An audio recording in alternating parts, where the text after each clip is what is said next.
Boa noite. Após mais de 20 anos de censura devido ao regime ditatorial das Forças Armadas, vamos apresentar no programa de hoje uma retrospectiva sobre os grandes marcos dessas 2 décadas sobre o regime militar. Foi no dia 31 de março do ano de 1964 que os chefes das Forças Armadas realizaram o golpe de Estado militar, implantando ao país o regime militar. No ano seguinte, foram extintos todos os partidos políticos do país, sendo substituídos por apenas 2 partidos, o MDB, que representava a oposição, e o Arena, que representava os direitos da ditadura. Entre os anos de 1968 e 74, os civis e militares foram responsáveis pelo milagre econômico que marcou o país, levando a ocupar a 8ª posição no ranking das potências econômicas mundiais. Criava-se então uma falsa ilusão de desenvolvimento. Neste período, houve o primeiro transplante de coração da América Latina, realizado pelo Dr. Euríclides de Jesus Zerbini, o qual foi bastante divulgado pela ditadura.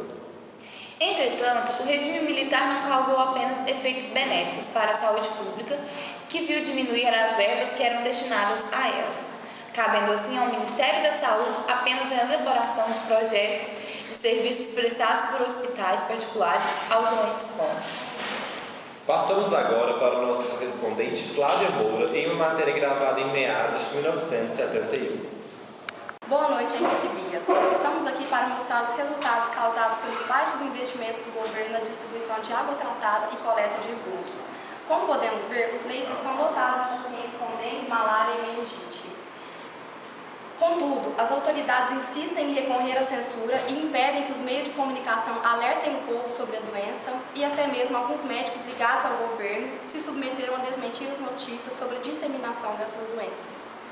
Flávia Moura para o Jornal Brasil. Apenas 3 anos depois, no inverno de 74, quando os casos e as mortes por meningite aumentaram bastante, os responsáveis pelo setor resolveram admitir a epidemia no país. Mas acrescentaram que vários outros países estavam sendo assolados pela doença. Então, verbas foram destinadas para a vacinação em massa, a qual foi realizada até 77, ano em que a meningite foi erradicada. Vamos agora para um pequeno intervalo comercial e voltamos em instantes.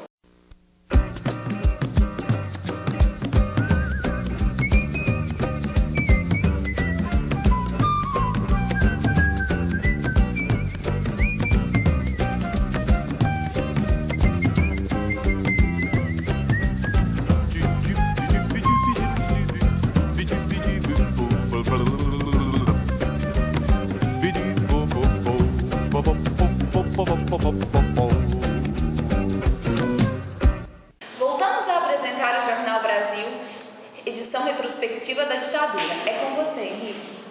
Obrigado, Bia. O ano de 1966 também teve acontecimentos importantes, como a criação do Instituto Nacional de Previdência Social, o INPS, que deveria tratar os pacientes individualmente, enquanto o Ministério da Saúde deveria elaborar e executar programas sanitários e assistir a população durante as epidemias. Estabelecia-se assim um sistema dual de saúde no Brasil. Com isso, o INPS firmou convênios com quase todos os hospitais do país, utilizando para o setor privado para atender a massa trabalhadora. O resultado disso foi a degradação dos serviços médicos hospitalares prestados, o qual veremos em uma reportagem da nossa repórter Ana Carolina, gravada no início da década de 70. Estou aqui no Hospital de Base para demonstrar como são atendidos as vítimas de acidente no trabalho custeado pela Previdência Social. Isso é um absurdo. Eu cheguei aqui só com uma machucadinha no meu braço, nem recebi tratamento, agora que tive que amputar meu braço, agora estou aleijado. Como é que eu vou sustentar minha família? Doutor, por favor, me dê uma explicação aqui para o programa Jornal do Brasil de qual o motivo dos pacientes terem sido amputados, sendo que poderia ter mantido a integridade física dos mesmos. Nos pagam muito pouco pelo nosso serviço e a transferência de verbas do INPS. Demoram muito a chegar, por isso não podemos realizar tratamentos especiosos com esses pacientes. Obrigada, doutor, pela entrevista. Ana Carolina Lupino, voltamos para o Jornal do Brasil. Nesse momento, o capital estrangeiro também pôde ser detectado na indústria farmacêutica. Empresas estrangeiras tomaram conta do mercado nacional e passaram a delimitar preços e a qualidade dos medicamentos vendidos. Então, em 1971, o governo criou a Central dos Medicamentos, SEMI para produzir, contratar e distribuir os remédios para a população de baixa renda. Entretanto, a medida foi incapaz de concorrer com os laboratórios privados, vindo-se ineficiente. Vendo seus funcionários recebendo péssimos tratamentos, as grandes e médias empresas começaram a firmar contratos particulares com médicos que substituíam os serviços prestados pela INPS. Assim, deixavam de pagar a cota previdenciária ao governo e realizavam contratos particulares. Meu marido, o que vou fazer? Que houve, senhor? Meu marido foi adotado, tem 5 filhos para criar, o que vou fazer? Trazer Anelisa, corretora de seguros. Seu problema irá ter fim quando você adquirir nosso seguro, pagando todo mês e receberá tratamento adequado quando necessário. Gente, procura! Nos últimos anos da ditadura, alguns planos, fundos e ministérios foram criados para controlar esses obstáculos, já que o Brasil era um dos países mais enfermos da América Latina.